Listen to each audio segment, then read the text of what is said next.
C'est une immense goutte de liquide, immense, qui a son rôle dans la reproduction et l'aboutissement de la vie. Mais en son sein, c'est une course folle et intense qui s'engage avec des batailles parfois sans cesse perdues, d'où le cercle vicieux de l'infertilité dans les couples. Le sperme donc, objet de ce sujet du jour dans Les spécialistes vous parlent, l'analyse avancée du sperme donc. Nous recevons pour la cause la spécialiste du jour, elle s'appelle Gloria Martinez Gomez, elle nous vient de l'Espagne, elle est biologiste, mais aussi formatrice sur tout ce qui concerne le sperme. Gloria Martinez Gomez, bonjour et bienvenue. Merci beaucoup, bonjour. Voilà, merci donc d'accepter de nous consacrer de votre temps dans l'entre-deux, d'accord, activités de formation sur lesquelles donc vous êtes venu ici, d'accord, sur la terre togolaise pour travailler avec les confrères africains, il n'y a pas que les Togolais, sur justement cette analyse avancée du sperme. Mais le sperme, qu'est-ce que cela représente pour vous, biologistes, qui l'étudiez? Bon, le sperme pour moi est la partie la plus importante de la santé. C'est la partie sur laquelle je suis focalisée. Avant, j'étais plus générale, j'étais intéressée par différentes maladies, mais finalement, on doit parfois se spécialiser. Et le sperme, pour moi, représente une partie très importante. Voilà. Pour continuer l'espèce, pour laisser tout l'héritage qu'il y a. Donc, c'est une partie vraiment importante pour non seulement les humains, mais tous les animaux, pour continuer à vivre ici. Alors, pour vous, vous dites clairement que c'est la source de la vie, et donc ça représente la base même des choses qu'il faut étudier pour déterminer, donc on va dire, les éléments qui peuvent permettre à notre espèce de se reproduire et aussi certaines espèces animales. Alors dites-moi justement, est-ce que le sperme chez l'homme a la même constitution que le sperme chez l'animal? Est-ce que c'est la même chose? C'est une bonne question et pas forcément. La réponse est pas forcément. Oui. Tous les spermatozoïdes en général sont composés par la tête, le cou, les intermédiaires et les flagelles. Voilà. Mais c'est vrai qu'il y a des animaux où la forme est complètement différente. Par exemple, on peut penser que les spermatozoïdes de la souris et de l'humain sont similaires, mais en fait, la tête de la souris a une forme de crochet qui est complètement différente de la forme ovale de l'humain. Donc, il y a vraiment des différences entre espèces. Alors, c'est vrai que déjà, d'ailleurs, quand on voit comment nous sommes morphologiquement, on peut comprendre quand même qu'à la base, nos petites cellules ne se ressemblent pas. Alors, j'ai envie de vous poser cette question personnelle. Qu'est-ce qui vous a poussé à choisir d'être biologiste? Pendant toute ma vie, j'ai su que je voulais me dédier à quelque chose lié à la santé. Quand j'étais petite, j'avais considéré l'option d'être médecin. Et après aussi, je sais que je suis une personne qui a beaucoup d'empathie, donc j'avais peur de me lier beaucoup avec les patients. Exactement. Donc j'ai découvert que c'est possible dans le laboratoire, depuis le laboratoire, d'aider toute la partie de la recherche, de découvrir beaucoup de choses et après expliquer aux médecins et utiliser toutes ces données pour améliorer toutes les maladies. Donc c'est basiquement la motivation que j'ai eue pour ce métier. Alors pour vous, ne pas forcément être au contact du malade avant de l'aider, on peut donc être dans les quatre murs que sont donc le laboratoire pour pouvoir vraiment donc aider. C'est ça votre motivation. Et donc, je vais vous poser une question. Le spermogramme, c'est des thèmes qui reviennent dans ce que vous faites d'habitude. C'est quoi ce concept-là? C'est quoi cette notion? Le spermogramme est l'analyse de sperme. Il y a beaucoup de paramètres qu'on peut étudier de chaque spermatozoïde pour connaître si l'échantillon a une bonne qualité ou pas. Donc, c'est à chaque laboratoire de choisir quels paramètres sont utiles pour eux. Normalement, les paramètres qui sont les plus connus, les basiques, sont l'étude de spermatogénération et la morphologie. Et après, il y a tous d'autres paramètres qui peuvent nous donner des informations sur pourquoi ces couples ne peuvent pas avoir des enfants. Des enfants. Alors, c'est vrai qu'on parle aussi de la viscosité, on parle d'autres éléments, des paramètres, mais vous dites, le but recherché, est-ce que c'est de voir la qualité du sperme ou bien il y a aussi d'autres éléments qui vous poussent donc à analyser le sperme? Exactement, oui. Il y a beaucoup de paramètres qui sont additionnels. Et on doit tout d'abord, par exemple, faire une évaluation macroscopique de l'échantillon qui peut aussi nous donner beaucoup d'informations, la couleur, la viscosité, les volumes, etc. Et après, les paramètres dont je viens de parler. Et selon l'information qu'on peut trouver, on verra qu'on peut étudier plus de choses ou moins. On peut s'arrêter avant ou aller plus loin. Donc selon le but recherché, c'est-à-dire que le chantier sur lequel on est et ce qu'on veut découvrir de l'espèce humaine ou bien de l'espèce qui est étudiée, on va pousser plus loin à multiplier donc les paramètres. Alors comment réalise-t-on ce spermogramme? Est-ce qu'on peut connaître les étapes? Comment est-ce que vous procédez pour réaliser ce spermogramme? Oui, pour commencer un spermogramme, il faut tout d'abord faire le prélèvement, avoir l'échantillon, faire une évaluation macroscopique, noter quelques informations avant, les volumes, il faut connaître les volumes, il faut savoir les pH, la couleur, l'apparence de l'échantillon. Et après, on doit nous mettre sur le microscope et commencer à évaluer tous les paramètres qu'on ne peut pas voir avec les yeux, soit la mobilité, soit la concentration. Tout à fait. Il faut tout d'abord faire les paramètres qui dépendent du temps et après les autres et finalement préparer les comptes rendus pour les donner aux patients et les informer de leurs conditions. Oui. Alors vous dites le compte rendu et c'est là où c'est important, notre sujet va commencer donc à évoluer. Vous parlez de compte rendu, c'est-à-dire quand on finit de faire cette analyse-là, le résultat, on va le sortir et on va dire votre sperme n'est pas de bonne qualité ou manque d'un certain nombre de paramètres qui ne fonctionnent pas. On verra plus loin ce qui peut influencer tout cela, mais l'OMS a quand même des normes dans le domaine. Est-ce que vous pouvez nous en parler? Oui, l'OMS, l'Organisation mondiale de la santé, donne depuis 1980 des guides, des livres que tous les techniciens de laboratoire, les biologistes peuvent suivre, parce qu'ils sont des recommandations à suivre pendant le spermogramme. Donc, ils donnent des valeurs de référence et des conseils sur comment travailler avec l'échantillon et comment la manipuler et comment interpréter les résultats après. Donc, c'est vraiment un bon guide à suivre pendant le spermogramme. Voilà, donc ça voudrait dire que dans ce guide-là, on a des normes, on a donc des indications, des recommandations qui ont déterminé, qui peuvent aider justement donc le spécialiste, sinon le biologiste, à bien faire son travail. Est-ce que ça se passe toujours en conformité quand vous suivez ce guide-là? Ça vous permet effectivement d'être plus efficace, d'avoir des résultats optimums tout le temps? Ou alors ce guide, il est actualisé parce que justement il y a des moments où les paramètres, enfin tout ce qui est donné ne permet pas d'avoir toujours le résultat qu'on demande? C'est un bon guide, comme vous dites, à suivre. Et en fait, tout le monde, pour toutes les spécialités, on a besoin de suivre quelques recommandations, de savoir comment continuer, comment procéder. Donc, tout le monde peut se baser sur ce guide. Et après, c'est vrai qu'il y a chaque laboratoire qui peut changer ou créer un peu leur protocole à suivre. Donc, c'est vrai que c'est un guide, mais ce n'est pas quelque chose d'obligatoire. C'est seulement un guide pour se baser et savoir comment procéder. C'est-à-dire qu'on vous dit, voilà un élément important qui peut aider, mais que l'on n'impose pas. Cela ne veut pas dire forcément que quand on n'est pas passé par le guide de l'OMS, les résultats sont biaisés. Donc, ça vient juste aider le spécialiste à l'accompagner dans le travail qu'il fait. Alors, on nous parle souvent de l'analyse avancée du sperme. Et c'est ça qui est notre thème aujourd'hui. En quoi consiste cette analyse-là avancée? Oui, l'analyse avancée sont tous les tests qui ne sont pas mis en routine normalement, qui ne sont pas liés aux paramètres basiques, la mobilité, la concentration, morphologie, vitalité plutôt. Il y a après tout des tests qu'on peut faire pour savoir ne pas seulement les caractéristiques basiques, mais le fonctionnement des spermatozoïdes. Par exemple, s'il est capable de libérer tous les enzymes qu'il a dedans pendant la fécondation.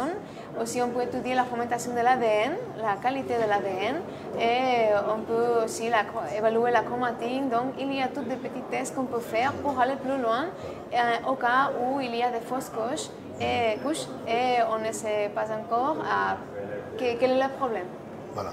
En fait, cela voudrait dire que dans l'infertilité, justement, il peut y avoir plusieurs raisons qui vont pousser à aller très très très loin dans l'infiniment petit de l'être humain pour comprendre ce qui peut se passer chez un homme qui n'arrive pas à féconder sa femme. Parce que le plus souvent, quand on parle d'infertilité, on pointe du doigt la femme et ça permet donc de lever l'équivoque et de mettre l'homme au cœur des choses. On le verra dans une autre émission avec vous et d'autres donc partenaires pour mieux creuser le sujet par rapport aux enjeux, d'accord, de l'étude de l'avancée du sperme par rapport à la santé publique. Alors, quelle est la différence entre ce test-là que vous faites avec ce qui se faisait de façon, on va dire, commune, le spermogramme basique dont vous nous avez parlé? Est-ce que c'est le fait de pousser très loin ou bien il va avoir des objectifs de recherche déterminés? Vous voulez dire la différence entre l'analyse routinaire et l'analyse avancée? L'analyse avancée. On doit toujours commencer par l'analyse basique, c'est sûr. Et après, cela dépend des moyens qu'a le laboratoire ou de s'ils ont l'intention de continuer à découvrir, à faire de la recherche. Ils peuvent ajouter dans leur routine l'option de ces analyses. Donc c'est quelque chose d'optionnel, mais on encourage toujours les personnes qui font l'analyse de sperme d'essayer d'incorporer de nouveaux tests afin de ne pas dire cet échantillon est anormal, mais de continuer à découvrir pourquoi, la raison toujours.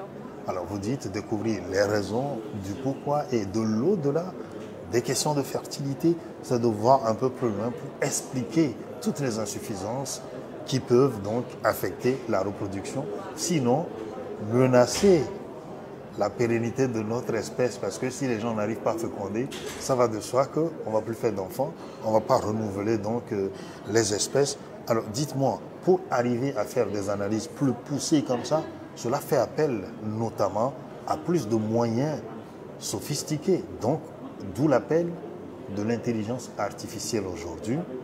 Et il y a des logiciels qui existent. Qu'est-ce qu'on a aujourd'hui sur le marché qui vous permet de pouvoir faire cette analyse avancée-là de façon efficace? C'est vrai que les nouvelles technologies ont apparu dans tous les aires, tous les domaines dans le laboratoire. Il y a des machines pour suivre les embryons, il y a des machines qui nous permettent de faire l'ICSI. Et dans le domaine du sperme, il a apparu il y a plus de 40 ans le système CASA, qui sont les systèmes à l'aide d'un ordinateur pour faire l'analyse du sperme. Et c'est précisément ça qu'on fait à Microptique. On développe ce type de système CASA pour analyser le sperme. Alors, un système, vous dites CASA, vous dites, il y a quelque chose aussi à part le système CASA? Le système CASA, c'est la façon de faire l'analyse du sperme de façon automatique, avec l'aide d'un ordinateur. Voilà, c'est-à-dire qu'on a un ordinateur avec des logiciels qui permettent donc de déterminer justement ce que le biologiste va faire d'habitude avec le microscope, qui va essayer d'analyser. Alors, quelle est la différence? C'est en termes d'efficacité, en termes de rapidité ou quoi? Qu'est-ce que la machine apporte? Oui, il y a en fait plusieurs avantages lors de l'utilisation d'un système automatique. Il y a tout d'abord la possibilité d'avoir des résultats plus homogènes entre techniciens, parce qu'il y a quelques paramètres du sperme qui sont compliqués à faire et on peut avoir des résultats différents que notre collègue. Donc on aura une homogénéisation des résultats. On va bien sûr gagner du temps. Cela va permettre d'évaluer plus d'échantillons par jour ou par semaine au laboratoire. Et aussi, on aura une traçabilité, c'est-à-dire qu'on sera capable d'enregistrer toutes les vidéos, toutes les données, tous les comptes rendus, et on va diminuer les possibilités d'erreur quand on transférera les résultats. Alors, vous qui avez souvent travaillé en laboratoire, quand je vous écoute parler de cette façon-là, dans l'analyse basique que vous faites, avec l'analyse avancée, vous avez pu déterminer donc quels sont les éléments qui peuvent affecter les résultats chez le biologiste. Alors c'est quoi? C'est la fatigue, c'est le manque de concentration, c'est le niveau d'étude ou c'est la maîtrise peut-être du métier, sinon de cette analyse routinière dont nous parlons? À niveau comme vous expliquez, il y a beaucoup de paramètres qu'on doit prendre en compte. Et c'est vrai que, par exemple, ce n'est pas la même chose si un laboratoire a 2 échantillons par jour ou 15. C'est vrai que quand le technicien est en train d'analyser la 14e, il va être plus fatigué. Donc oui, il peut être fatigué et après il faut, très important, une bonne formation avant de commencer une analyse. Il faut être bien formé, comprendre le protocole pour évaluer chaque paramètre et très important savoir comment interpréter les résultats. Voilà. C'est-à-dire qu'il ne suffit pas donc de dire j'ai eu une formation, mais dans la pratique aujourd'hui, il faut toujours donc se mettre à niveau et comprendre qu'il y a une évolution et ce n'est pas la même chose qu'on fait pendant longtemps. Vous dites aussi qu'il y a la charge du travail qui va agir donc sur l'homme. Est-ce que la machine n'a pas de problème? Oh, la machine, comme toutes les choses au monde, voilà. a quelques limitations. Oui, on doit les prendre en compte. Et de la même façon qu'on va avoir besoin de formation pour faire l'analyse de façon manuelle, on doit aussi avoir une formation sur comment utiliser l'appareil. Tout à fait. Et il faudra prendre en compte que l'appareil est très sensible et que ce n'est pas nous qui, avec les yeux, va regarder l'échantillon, mais l'ordinateur. Donc, on peut dire, faciliter les choses pour l'ordinateur. Voilà. L'ordinateur aussi peut être fatigué s'il est surchargé? Heureusement, non. Heureusement, non. Donc, il a été programmé pour... Mais aujourd'hui, on sait que la machine, c'est vrai, est efficace, mais il arrive aussi que la machine, on dit bug, il y a des termes qu'on utilise. Il peut arriver que la machine ne réponde pas parfois. Qu'est-ce qui peut affecter la machine? Normalement, c'est plutôt la qualité de l'image. On sait que l'analyse va être toujours de la même façon, l'analyse va être sensible, mais le plus important est de faire une bonne préparation de l'échantillon. Donc, on doit bien colorer, bien ajuster les paramètres pour avoir une bonne analyse. C'est-à-dire que bien doser les réactifs, tous les éléments qui permettent d'avoir justement, c'est-à-dire que au moins une certaine haute qualité de l'image qui va être produite. Exactement. Donc, ça voudrait dire que la machine, finalement, c'est aussi l'homme qui va compromettre le travail de la machine. Oui, exactement. La machine ne travaille pas tout seul. Oui. Il faut l'avoir à point prête pour travailler. Et après, il y a aussi une intervention de l'homme, de technicien de laboratoire, de biologiste, pour vérifier les résultats. Donc la partie humaine, c'est toujours nécessaire. Voilà. Alors ça voudrait dire que la machine n'élimine pas l'homme. Les deux travaillent ensemble, mais il faut que l'homme, justement, puisse être au point. Parce que si l'homme il est toujours fatigué, il va compromettre la machine. On peut dire que peut-être que... Dans la manipulation, dans la programmation, il peut arriver que l'homme se trompe quand même sur la machine. Oui, parce que par exemple, il faut bien sélectionner la coloration qu'on a utilisée, tout ça. Mais c'est vrai que les marges d'erreur sont très minimes. Exactement. Voilà. Donc on fait tout pour que la machine puisse compenser les insuffisances de l'humain. Et vous l'avez dit aujourd'hui, il y a tellement d'avantages avec la machine. Mais c'est vrai que dans l'interprétation aujourd'hui, on a le résultat que la machine fournit. Mais l'homme va encore interpréter ce résultat. Il ne peut pas arriver que l'homme se trompe. Peut-être, oui, selon la personne qui va interpréter le résultat. Ah, voilà. Parce qu'il y a un langage aussi qu'il faut posséder.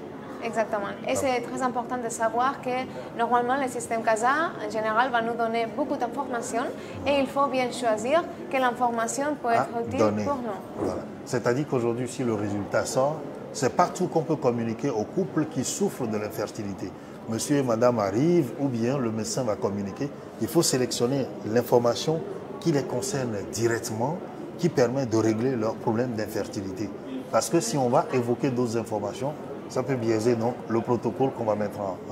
Alors, est-ce que vous suivez tout ça? Le médecin, il est sensibilisé à pouvoir statuer juste sur les informations dans le couloir de ce que l'on recherche, ou bien, bon, ben, quand vous donnez le résultat, bon, c'est bon, le médecin, il en fait ce qu'il veut.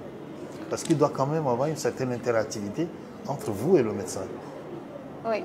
D'ailleurs, lorsqu'on fait des installations de système sur les nouveaux utilisateurs, on souligne toujours, on n'installe pas seulement les systèmes et on les laisse là-bas, on souligne aux techniciens que c'est très important de savoir comment utiliser le système, on explique toutes les possibilités qu'il y a et après on lui donne la possibilité de choisir vraiment les résultats et insister sur le sujet qu'il ne peut pas donner le compte rendu entendu directement, mais il faut interpréter non, le langage informatique et le langage médical. Voilà. Donc ça voudrait dire que, comme je le dis, il y a un langage qu'il faut s'approprier. Savoir ce que la machine dit dans le langage habituel qu'on a. Alors ça voudrait dire que n'importe quel biologiste aujourd'hui ne peut pas se permettre donc d'utiliser les logiciels, l'intelligence artificielle pour son travail.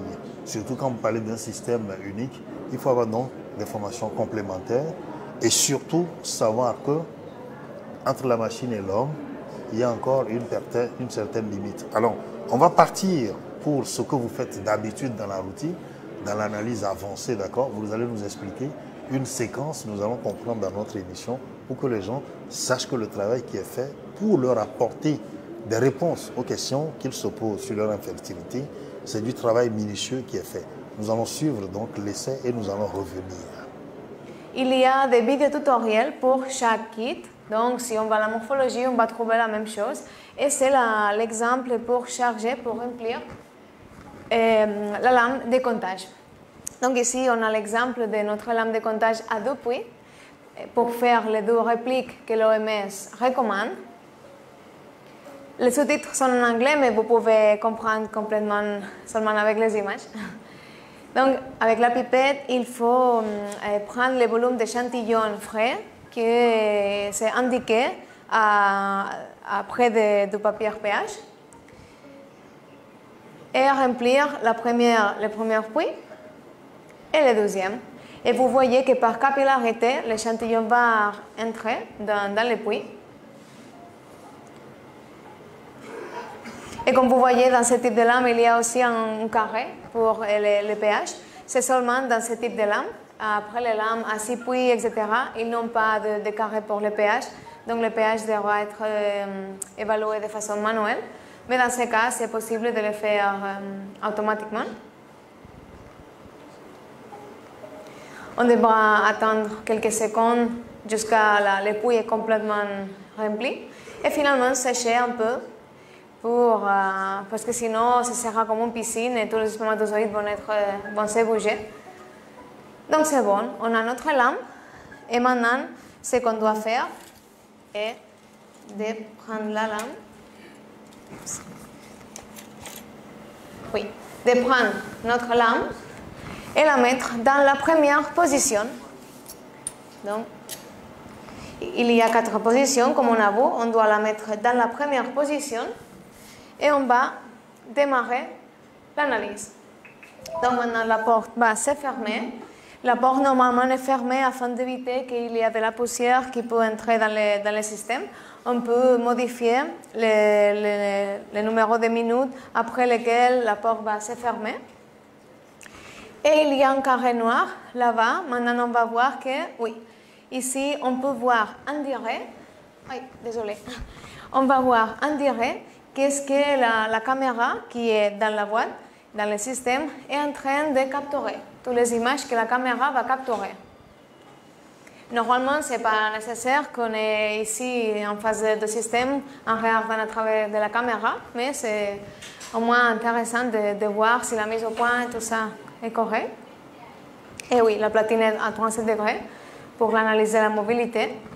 Et maintenant, dans ce cas, comme on a sélectionné la lame à 2 puits, ce que le système va faire est d'analyser la première chambre, analyser la deuxième et calculer la moyenne et après analyser le pH. Et finalement, on a nos résultats. Vous voyez que plus ou moins dans 1 minute, on a nos résultats. Alors, nous avons vu un peu ce que Gloria Martinez-Gomez et les spécialistes aujourd'hui qui pratiquent de l'analyse avancée du sperme font. Nous avons suivi donc...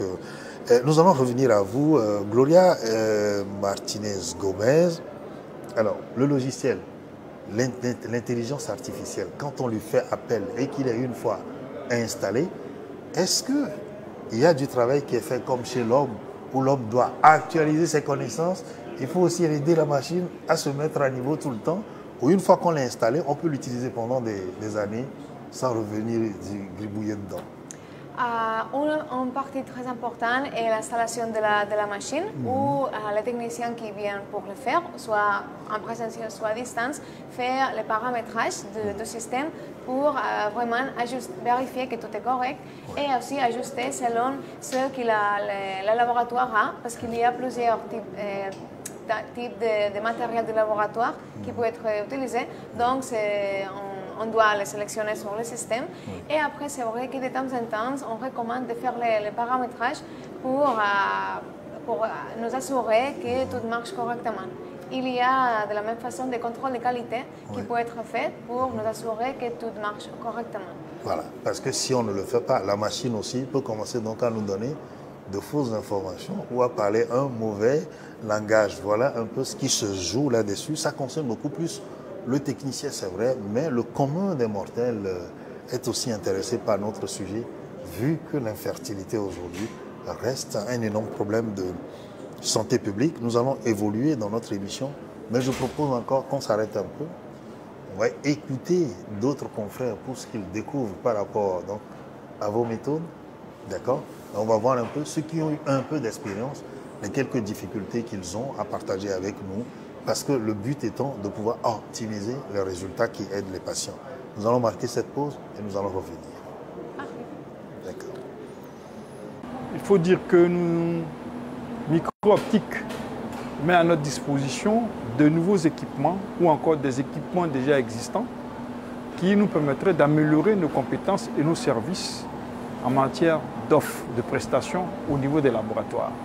Nous avons un potentiel essentiel et important qui est mis aujourd'hui à notre disposition et je puis dire avec toute aise que des laboratoires devront en principe s'en procurer.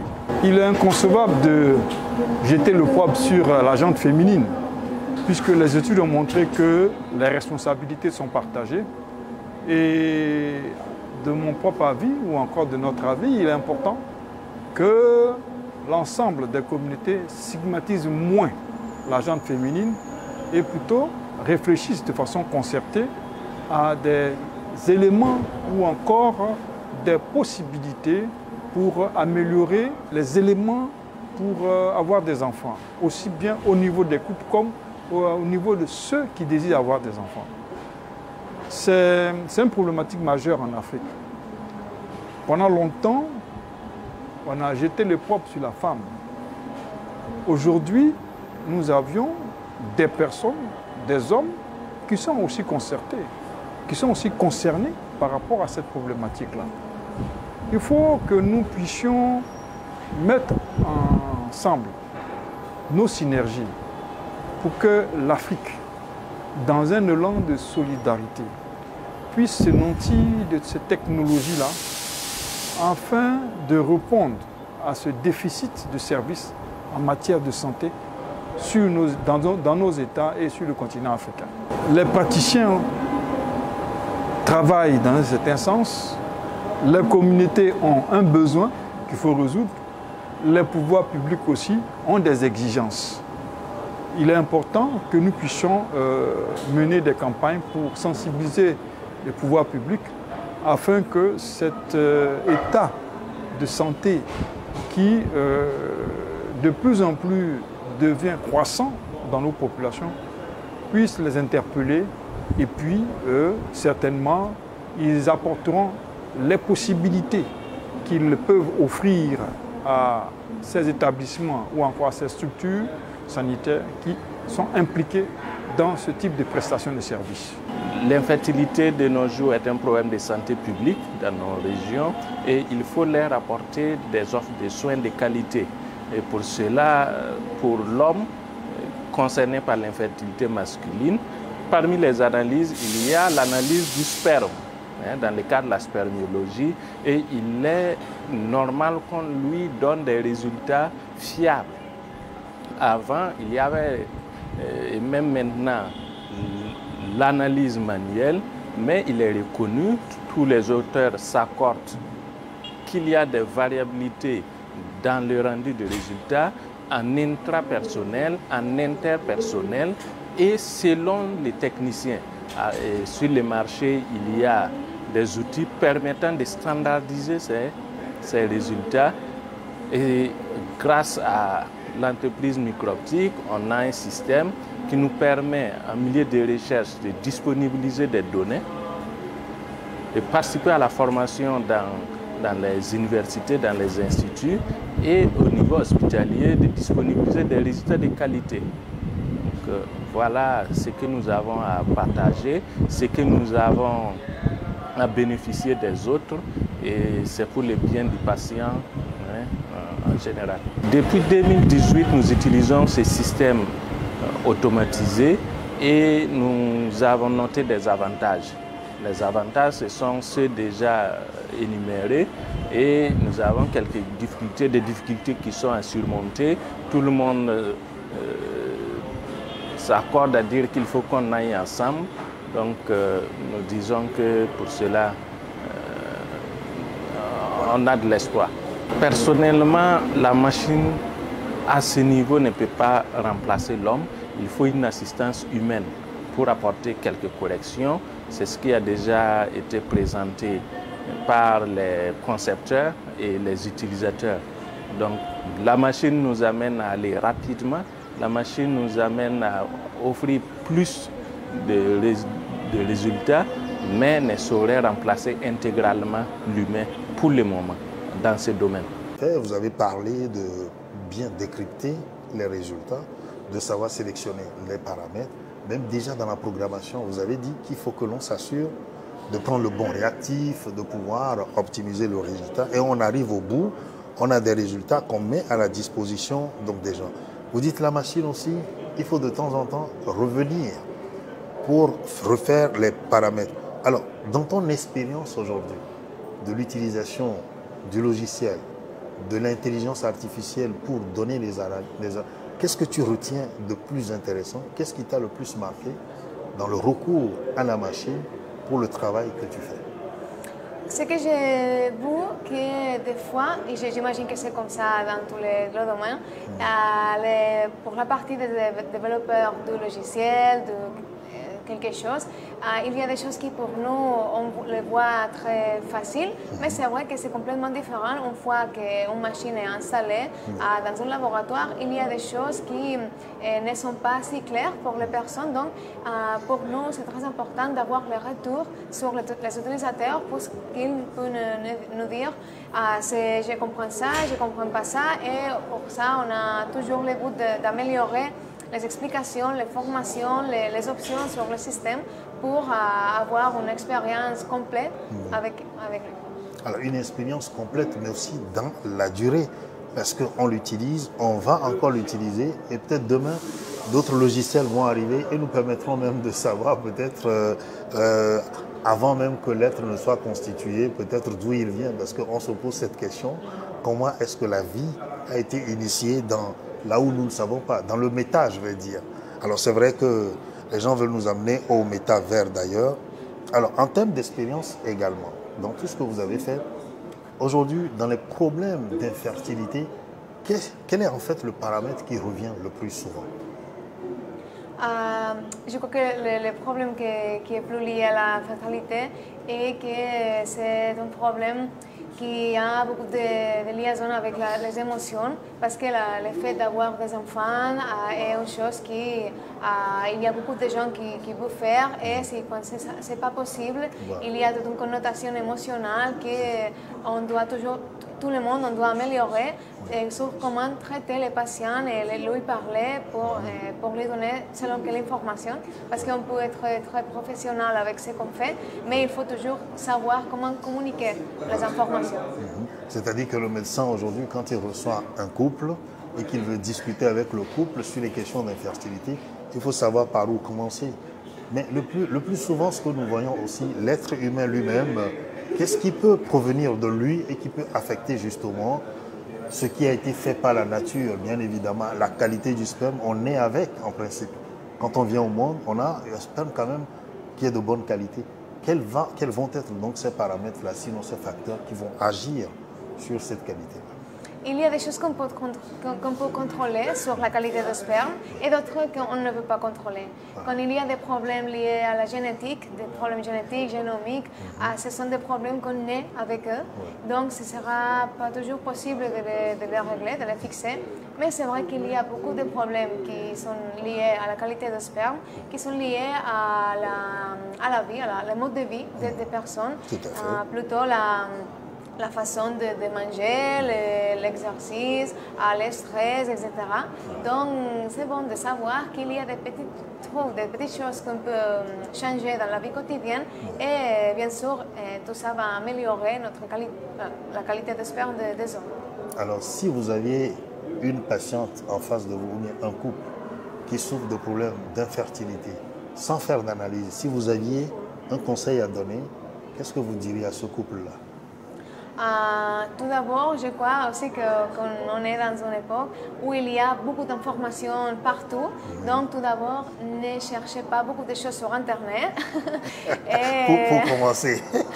Oui, c'est important d'être informé, mais concernant toutes les maladies, toutes les choses qu'on peut avoir, c'est intéressant de ne pas croire tout ce qu'on voit et écouter les conseils de professionnels, de professionnels et d'avoir de la patience et de confier. Alors, chez nous en Afrique, peut-être que vous ne connaissez pas l'information, quand on dit infertilité, on pense tout de suite à la femme. Alors, c'est ce qui est fait et ça fait que la plupart des femmes, justement, portent cette croix d'être la cause, d'accord, du manque de fécondité dans les couples. À la femme aujourd'hui, en tant que femme, qu'est-ce que tu dis, Gloria? À la femme, bon, je crois qu'en général, il faut éduquer la société parce que l'infertilité masculine a été pendant beaucoup d'années un tabou. Donc, il faut éduquer la société et savoir que normalement, il y a la même possibilité d'infertilité pour la partie de l'homme, de la femme. En fait, c'est 30% la cause de la femme, 30% l'homme et un tiers, on peut dire, et un tiers l'ensemble de la couple. Donc, il faut regarder l'homme, la femme et juger l'origine du problème. Voilà. Il ne faut pas juste se focaliser sur une personne et puis plier le jeu. Exactement. Nous allons terminer cette émission. Si tu as un dernier message libre à toi, les téléspectateurs t'écoutent. Bon, je suis heureuse pour partager toutes ces expériences sur l'analyse du sperme. Et j'espère que ça sera utile pour tout le monde pour connaître un peu plus sur le spermogramme, le système CASA. Donc, c'est pour encourager tout le monde de donner plus d'importance, comme vous dites, à l'infertilité masculine. Voilà. Alors, vous pensez que vous recommanderiez aux gens d'aller faire le spermogramme souvent? Seulement quand il y a des problèmes. Il ne faut pas savoir toujours, avant d'avoir des enfants, il faut essayer et si vraiment il y a des problèmes, donc après aller chez le médecin. Faire ça. Mais de manière globale, on dit que la qualité du sperme est en train de baisser. Est-ce qu'il ne faut pas souvent en faire aujourd'hui une analyse, sinon un examen médical de routine, comme on fait le bilan de santé? Cela peut être intéressant, mais à la fois, cela peut nous donner des soucis qu'on ne veut pas. Voilà. Donc, il faudra toujours, essayer, parce que des fois, le spermogramme peut être un peu anormal, mais même si celui est anormal, on peut avoir des enfants de façon naturelle. Alors, merci Gloria Martinez-Gomez. Vous êtes biologiste et formatrice dans votre domaine. Merci d'être passée sur le plateau de Les Spécialistes vous parle sur SOS Doctor TV. Nous vous souhaitons un bon retour chez vous en Espagne et on espère avoir donc d'autres occasions de pouvoir échanger avec vous. Sinon, j'ai aimé discuter avec vous sur votre sujet et l'analyse avancée du sperme. Le sperme, donc, cette immense goutte de liquide que j'ai décrit dans mon introduction, qui est à la source de la vie. C'est un sujet passionnant, vous le voyez très bien. Ça permet donc à nos espèces de se reproduire et il faut donc faire focus dessus. J'espère que vous avez aimé cette émission sur le sperme. On va se retrouver pour d'autres aventures dans notre émission. Merci donc à vous pour votre fidélité. Gardez l'œil rivé sur notre écran. À très bientôt. Merci.